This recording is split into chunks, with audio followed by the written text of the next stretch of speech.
Today is a very special occasion. It is Vesak Day. It's an occasion in common with all Buddhists where we celebrate and acknowledge the Buddha's enlightenment. As it is such an important day, it is important that we all set a correct motivation. The Buddha came to this earth around 2,500 years ago. And with a sense of faith, conviction, and devotion, generate a motivation that for the sake of all sentient beings, I too will follow in his footsteps and become a Buddha like he did. In this lifetime, we are able to practice Dharma. We have achieved a precious human rebirth. Within our current situation, we're able to enjoy not everlasting happiness, but at least some temporary happiness. This is all thanks to the Dharma, right? Ultimately, it meets back to the 84,000 heaps of Dharma that the Buddha taught, which have been passed down through the lineage of lamas. So although we don't have the opportunity to see the Buddha directly, the blessings have come down through the lineages of Maitreya, Manjushri, which were then passed on to the Indian Panditas, which have then come down through the masters of the present time. So know that in your continuum now you have these blessings of the lineage, and ultimately this is thanks to the kindness of the Buddha originally. Apologies, everyone, but that is the nature of this arrangement on Zoom. Sorry. So today is a day of recollecting the kindness of the Buddha, essentially. He taught 84,000 heaps of Dharma, which were then practiced by beings of the past who generated realizations in dependence upon that and passed it down, so that now we in the present time may also practice the Dharma and gain realizations. And likewise, in the future, there will be beings who will practice the Dharma and generate realizations. So although we may not know or see all of these beings, understand that countless beings have been placed on the path of the Dharma to practice it and give rise to realizations. The practice of taming the mind is something that we need to implement. It has been implemented in the past by the great Indian Mahasiddhas, for example.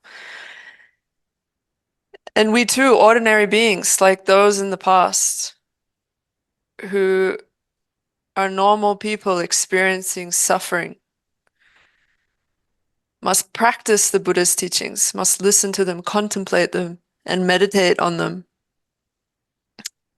and thereby achieve the grounds of a bodhisattva up to the 8th, 9th, 10th grounds, or even Buddhahood, right? These are factual occurrences that have happened to beings in the past, right? Beings in the past have taken the Buddha's teachings into their practice and achieved such high levels of realization. And these people that we can read about should be who we look up to, right? Who we try to emulate. So in East Asia, for example, there's a strong Buddhist tradition, but it's mainly a tradition of faith and superficial merit making, like performing prostrations and so forth. But in the 21st century, we should practice Buddhism more intelligently. We should study Buddhism and then take those studies into our meditative practice. In the West, currently, there's a very strong trend of promoting meditation to alleviate suffering in this life, right? There are meditation practices now that accord with Buddhism and also those that don't really. So meditation that accords with Buddhism really has to accord with the teachings found in the sutras and their commentaries. So we all have the potential within ourselves to perform such meditation. It's just simply the fact that we don't do it. The essence of the Dharma that the Buddha taught to his disciples was in accord with their predispositions and inclinations. And therefore, the Buddha taught an array of topics. He taught the tantras and the sutras. Within the sutras, he taught the Mahayana, Hinayana, which include the Shravaka and the Pratyeka Buddha approaches. And then, of course, within the tantras, you have their own divisions. So why did he teach so many different paths? It's because of the disciples themselves having so many different inclinations and desires. If he were to teach very subtle objects to certain disciples, it's clear that they would fall into an extreme of annihilation, right? To deny the existence of things. Through the Buddha's omniscience, he understood the predispositions of his disciples. Just like a mother knows her own child and raises them accordingly.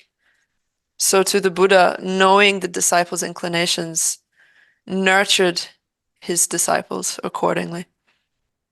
The Buddha's teachings are of two types, the scriptures and the realizations. So within the scriptural teachings, there are the 84,000 heaps of Dharma. And within the teachings of realization, there are the methods and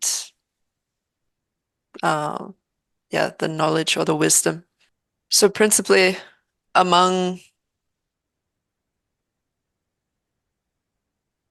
these teachings, you have the basis, which is the two truths, the paths, which are methods and wisdom, and the result of the two kayas. So the Buddha taught the basis first, and then the basis of the two truths, and then the paths of method and wisdom, and taught them in order through which one achieves the results of the Buddha bodies. The foundation is said to be the two truths. So of course, sometimes the foundation is said to be four truths and the two truths, but let's keep it simple. So you have this foundation or basis, which is the two truths of ultimate truth and conventional truth.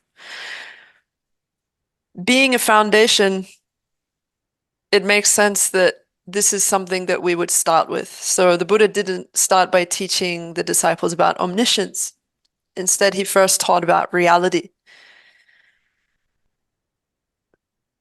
Reality is made up of conventional truths and ultimate truths. And when one practices them, one eventually achieves omniscience. So for now, we can say conventional truths encompass things that we see and also things that we don't see, but let's say that they're a little bit more coarse in the scheme of things. And ultimate truth is emptiness. So today on Dawa or Vesak, we can say it is a special occasion we commemorate in which the Buddha achieved omniscience that realizes the two truths simultaneously. The object of emptiness is the final nature of all phenomena. It basically means that when you search for the designated object, you do not find it. It's a very subtle object, and therefore it's not simple for our minds to realize it, right? Our coarse minds.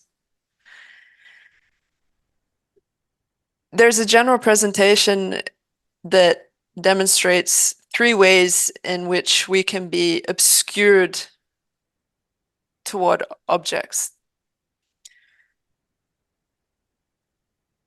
So the first is through, for example, distance, right?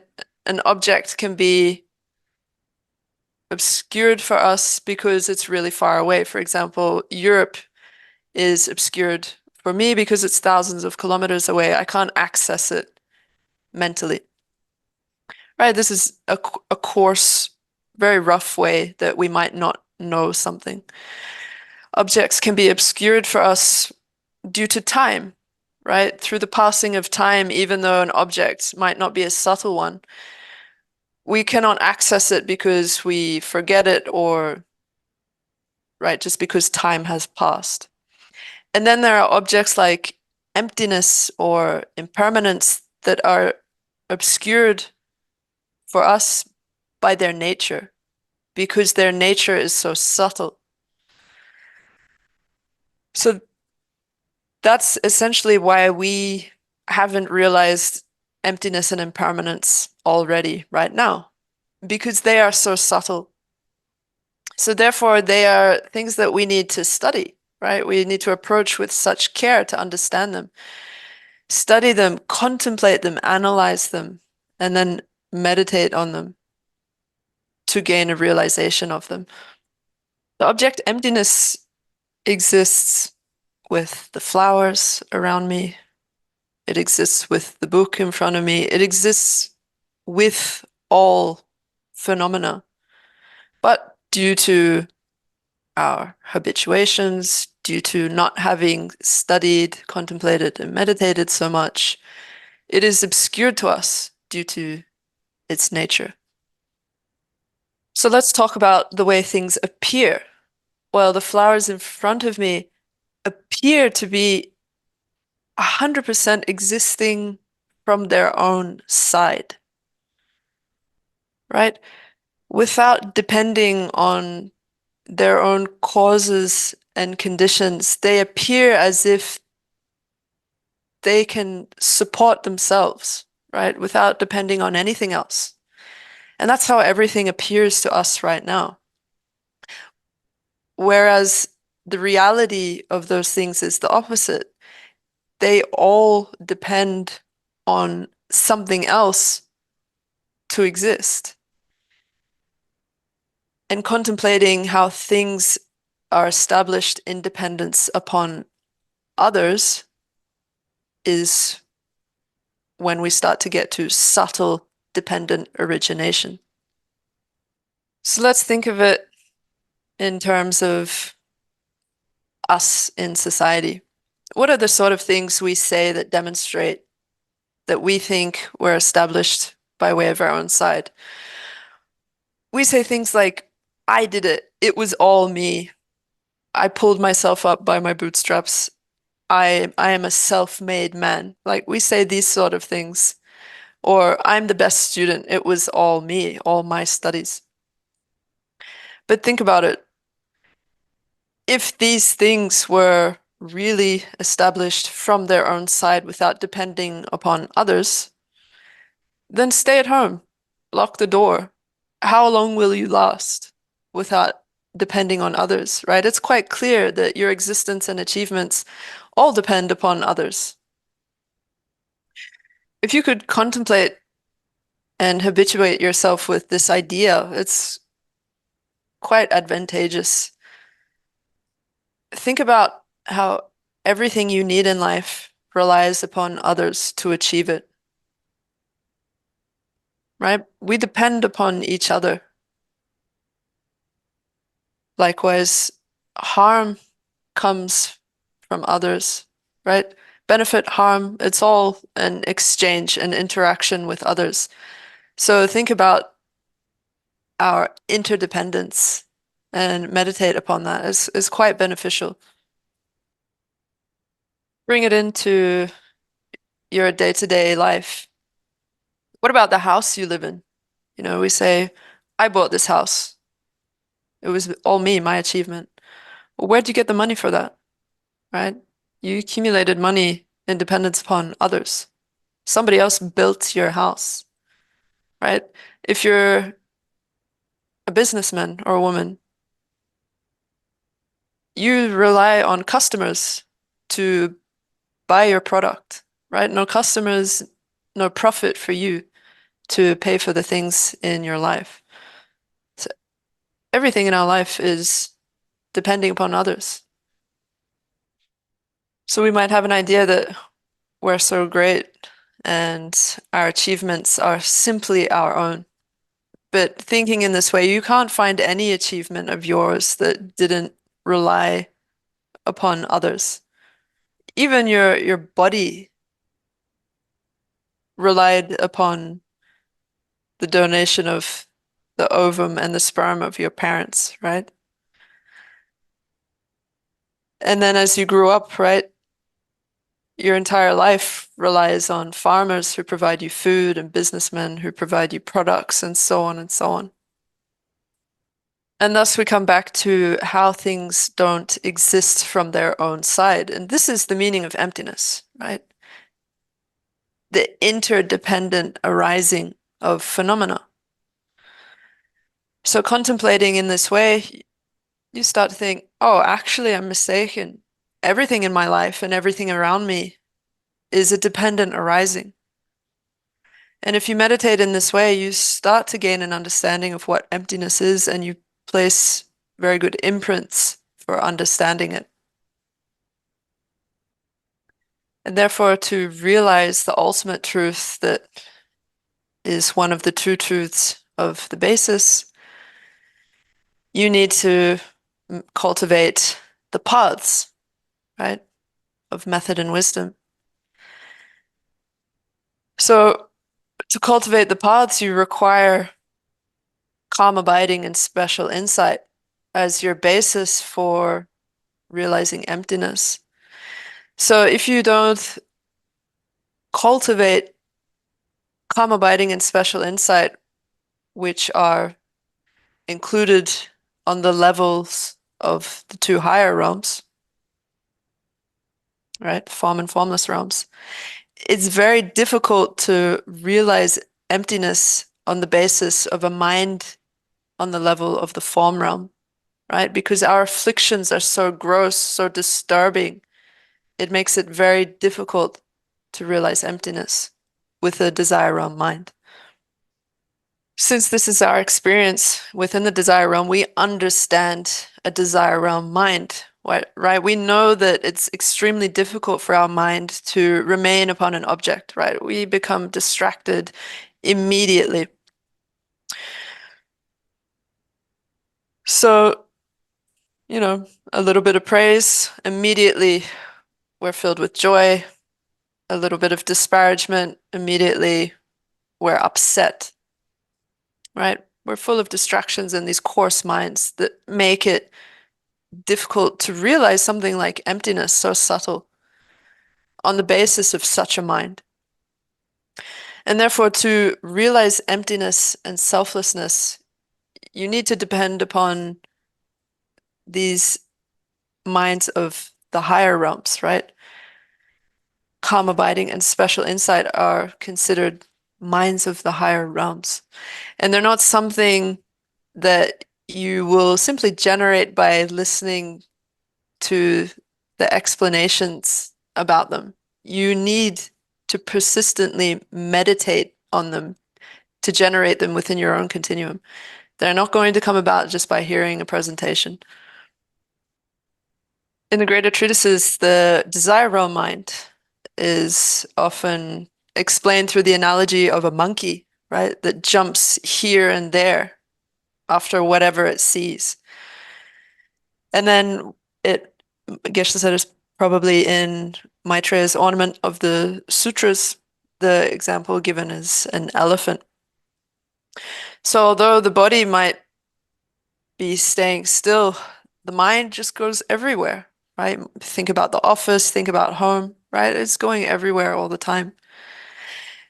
And so because this desire realm mind is not stable, it's not suitable to give rise to the realizations of the path.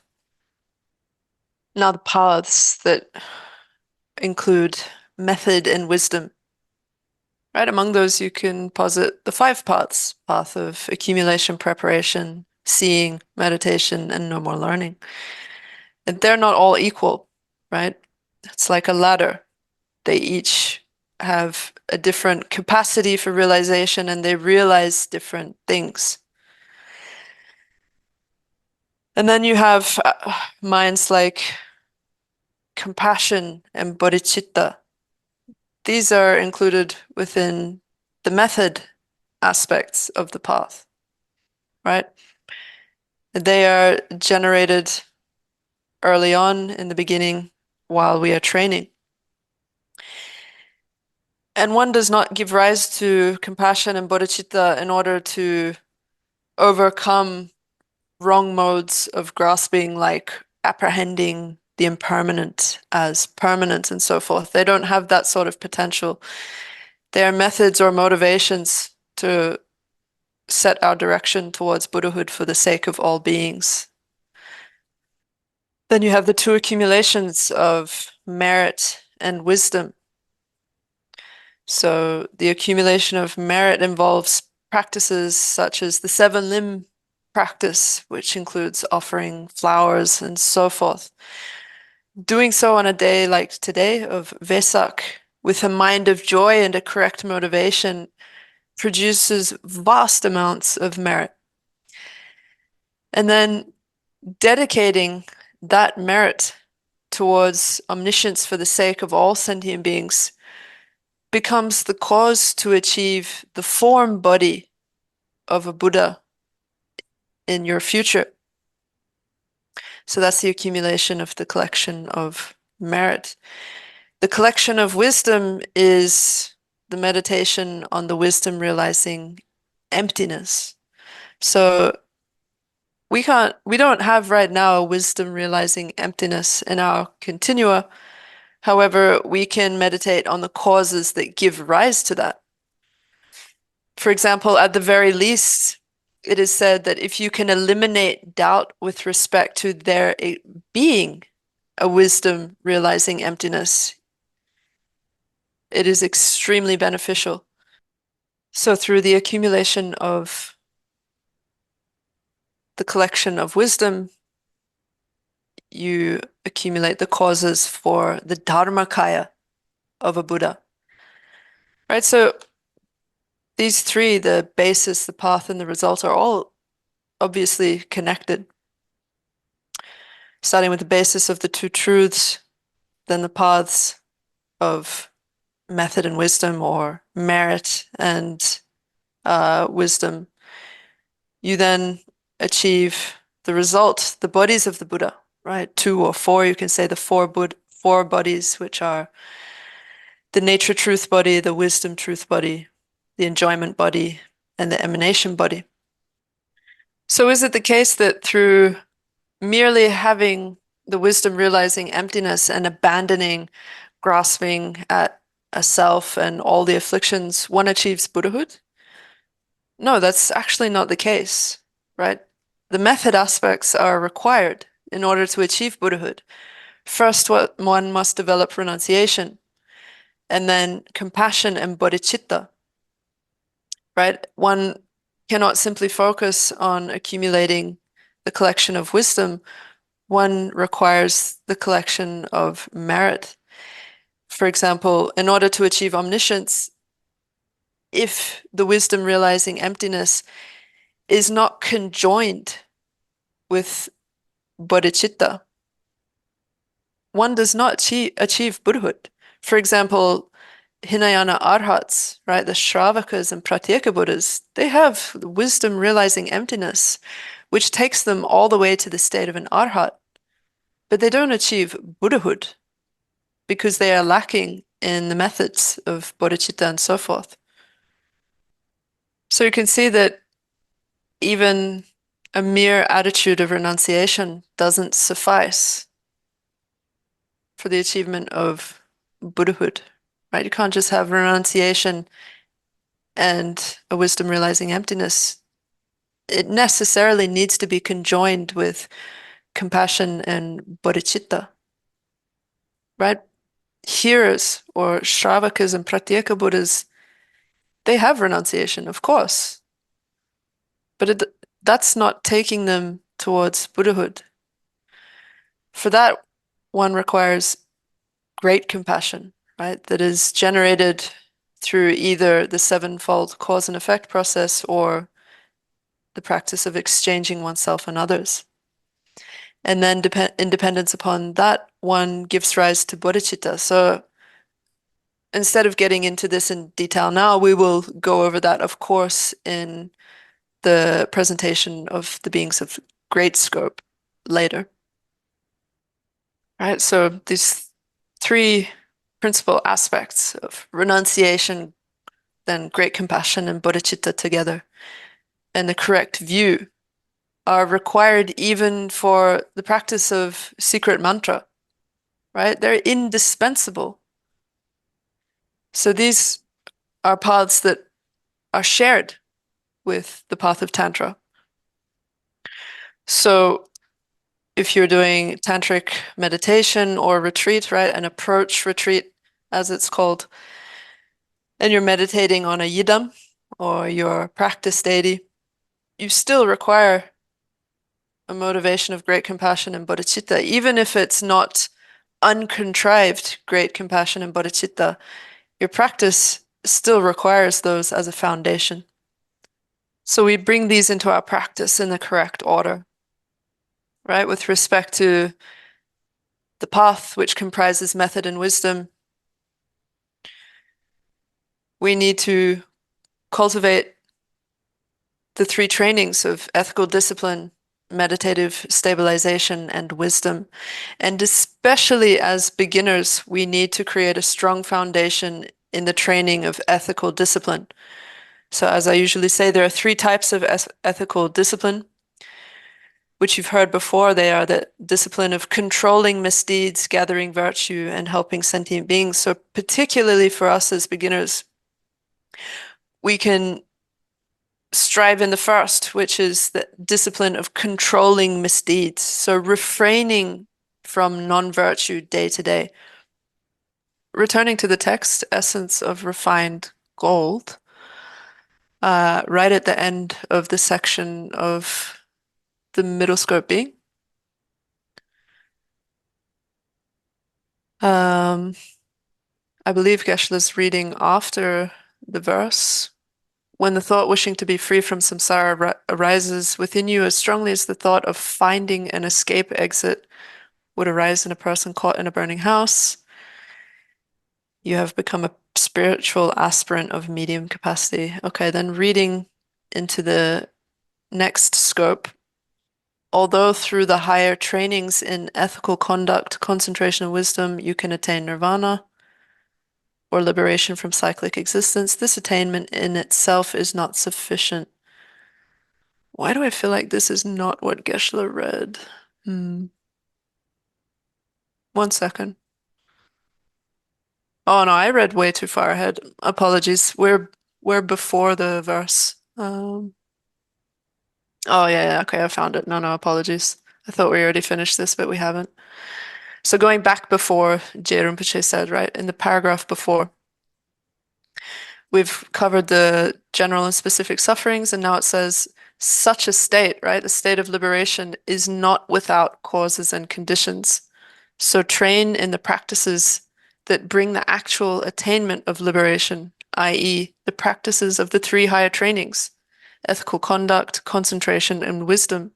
Furthermore, as the higher trainings of concentration and wisdom depend and are based upon the higher training in ethical conduct, first train in that. Sorry, that's where we're up to, yeah. So, of course, in the context of the paths in common with beings of medium capacity, their principal object of attainment is liberation. And in order to achieve that, I've covered extensively the topics of the Four Noble Truths, and leaving aside the 12 links of today, I'll go into them to tomorrow. That is essentially the paths for achieving that. But that is not all. Of course, one needs to engage in the practices of the three higher trainings in order to achieve liberation. Right? It is not without its causes and conditions because it's not established inherently. Of course, it requires causes and conditions, and not just a few, but many. So, principal among those are the three higher trainings, and principal among the three higher trainings, it says that the training of ethical discipline is primary. So, for us, this equates to stopping ourselves from committing misdeeds, right? Stopping ourselves from saying cruel or mean things to others, right? Thinking this is not an ethical action, right? It's seeing the faults of such an act, refraining from it, right? This is what it means for us to practice ethical conduct, for example. Ethical discipline is the foundation of the other two higher trainings. Normally, for us, we simply exist in a state of only coarse minds, right? Distracted minds. And therefore, we can't accomplish things of great value because of these coarse and constantly distracted states of mind, right? Then talking, idle talk, all sorts of things, performing all sorts of random actions distracts our mind further, right? It's constantly going in all sorts of directions. And this is not a good foundation to give rise to meditative concentration. And therefore, of course, not for wisdom either. So the primary function of maintaining ethical discipline is to completely stop these useless distractions, right? And when you've stopped these useless distractions, your mind can finally rest upon an object, right? And then you're able to give rise to calm abiding and special insight. Because ethical conduct is easily broken when introspection and such forces degenerate, maintain clear thoughts firmly supported by introspection and mindfulness, and thus guard against all possible downfalls. If you ever breach your ethical conduct, don't waste a moment, but immediately confess and resolve to proceed correctly in the future. So if you are unable to maintain pure ethical conduct, right, you have slip-ups of body, speech, and mind, then you should be catching those slip-ups day to day with mindfulness and introspection and understand, oh, I've gone against correct ethical discipline. I've incurred an infraction. And when this happens, right, whether you've said something mean to another person or you've hit someone else and so on and so forth, you need to apply the four powerful antidotes that very day, right? You shouldn't let it go, but you should apply the antidote on the same day. When an affliction, reading down, when an affliction such as attachment, anger, or jealousy arises, meditate upon its antidote, such as non-attachment, love, or equanimity. Be your own judge in practice and do not fall short of your aims. Let nothing you think, say, or do contradict the advice of your teacher. So many of the Buddha's statements were prescriptive, saying, do not do this, do not do that, or prohibitive rather, do not do this, do not commit misdeeds. And if you contradict what the Buddha said, it's your own loss, right? So therefore, strive not to contradict what the Buddha or the teacher said, and instead practice the training of taming your actions of the three doors of body, speech, and mind. Thus, the training in ethical discipline is extremely important among the three higher trainings.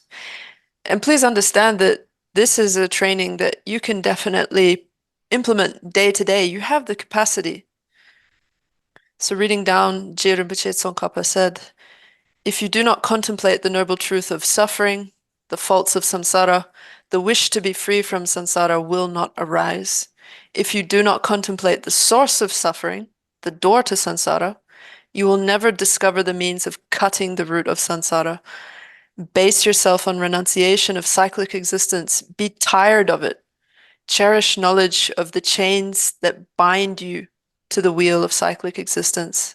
So I've already explained this extensively in the previous classes, right? These lines indicate true sufferings and their origins. We've been over that. So I'll continue to read down.